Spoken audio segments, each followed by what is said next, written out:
আলুর তরকারি করব নিরামিষ। আমি এখানে নিয়েছি দুটো আলু কেটে নিয়েছি, পটল কেটে নিয়েছি, একটা টমেটো নিয়েছি। শিলের মধ্যে নিয়ে নিয়েছি 4 টুকরো আদা আর 1 চামচ জিরে। আমি এখন বেটে নেব।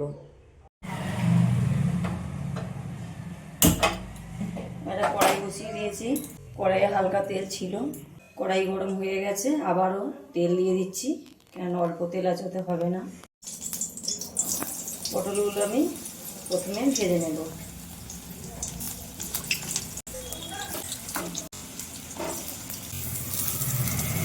হালকা একটু লবণ দিয়ে দেবো, একটু হলুদ গুঁড়ো দিয়ে দেবো।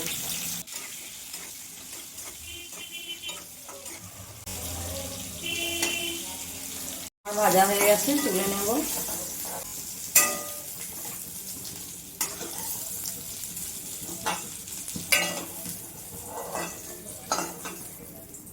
আলুগুলো ভেজে নেব, দিয়ে দেবো লবণ।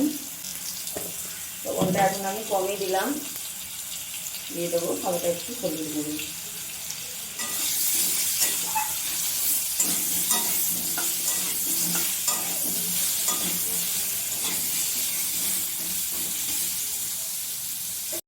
আলু ভাজা হয়ে গেছে, কেটে রাখা টমেটো আমি দিয়ে দেবো। যে মশলাটা বেটে রেখেছিলাম জিরে আদা দিয়ে দেবো। বাটিটা ধুয়ে আমি হালকা জল দিয়ে দেবো হলুদ গুঁড়ো, লঙ্কার গুঁড়ো। মশলাটা আমি ভালো করে কষিয়ে নেব।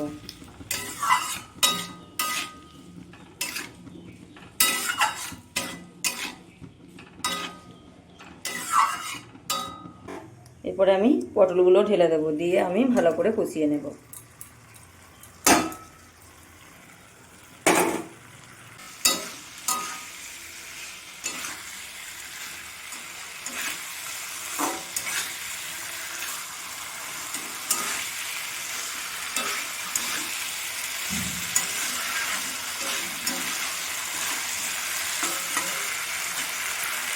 একটু জল দিয়ে দেবো।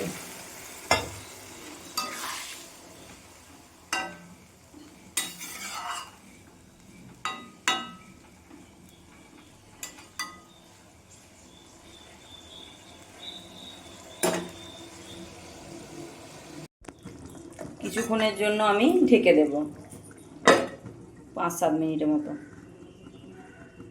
শিলের মধ্যে নিয়ে নিয়েছি কাজু, ভাঙা কাজু নিয়েছি আমি, মগজদানা নিয়েছি, পোস্ত নিয়েছি 1/2 চামচ।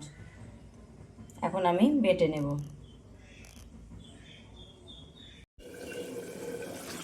ঢাকাটা খুলে আমি দেখব।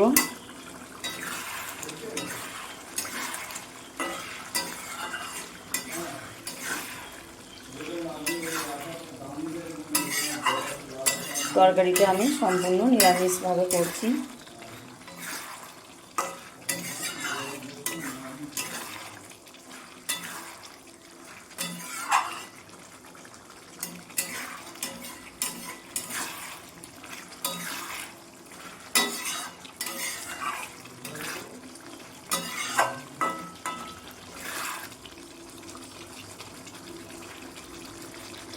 আলুটা অনেকটা সিদ্ধ হয়ে গেছে।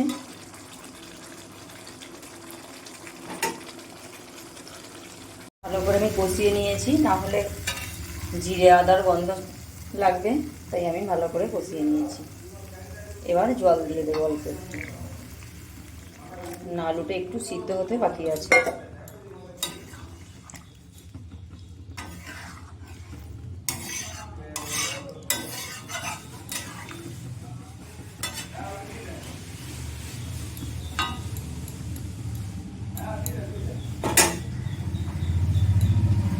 আমি ঢেকে দেবো আরও 5-7 মিনিটের মতো। ঢাকাটা খুলে দেখব।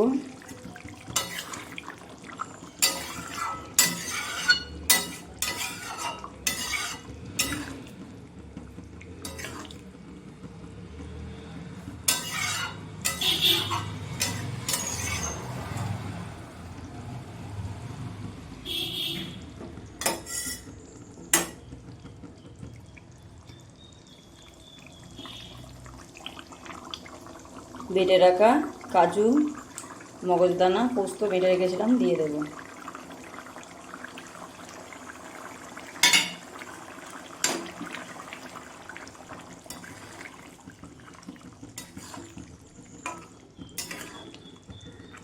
এইভাবে নিরামিষ তরকারি করলে একটু কাজু পোস্ত মগজদানা বাটা দিলে খেতে আলাদা টেস্ট হয়।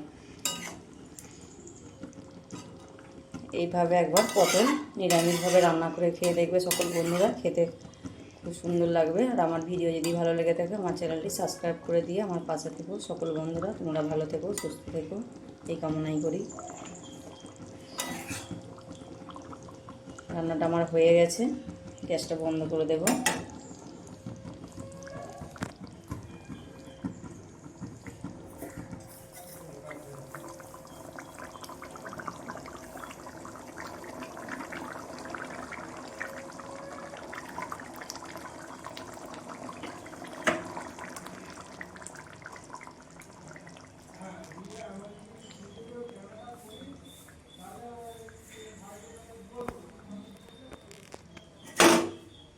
তরকারিটা দেখো কত গাঢ় গাঢ় হয়েছে।